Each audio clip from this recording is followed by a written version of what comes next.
நீங்க சொன்னீங்க ma'am Saindhavi ma'am உங்களுக்கு ரொம்ப பிடிக்கும் அப்படின்னு சொல்லிட்டு, அவங்களோட இப்பயும் நீங்க டச்ல இருக்கிறதுக்கான வாய்ப்பு இருக்கா? அவங்க 2 பேருமே டச்ல தான் இருக்காங்க. ஓகே. அவங்க 2 பேரும் பேசிட்டு தான் இருக்காங்க.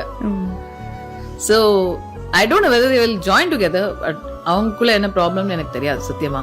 And I don't want to discuss that problem at all. I hope they join one day. That's what அவங்க தான் டிசைட் பண்ணாங்க சேரணும்னு. இப்போ அவங்க தான் டிசைட் பண்ணிருக்காங்க பிரியணும்னு. அவங்க சேர்ந்துருக்கும் போது நான் பிரிக்கணும்னு நினைச்சா முடியுமா, இல்ல அவங்கள வந்து சேராதன்னு சொல்ல முடியுமா? முடியாது. It's destiny. அதே மாதிரி இந்த பிரியறதுமே இட்ஸ் டெஸ்டினி. நான் வந்து புரியாத சேருன்னு சொன்னா அவங்க சேர போறாங்களா? No.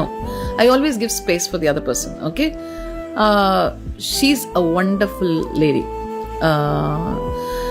சைந்தவியை பொறுத்த வரைக்கும் she's a wonderful lady. என் பையனும் ஓரளவுக்கு அட்ஜஸ்ட்லாம் பண்ணியிருக்கான். Even though it's very difficult to adjust for him.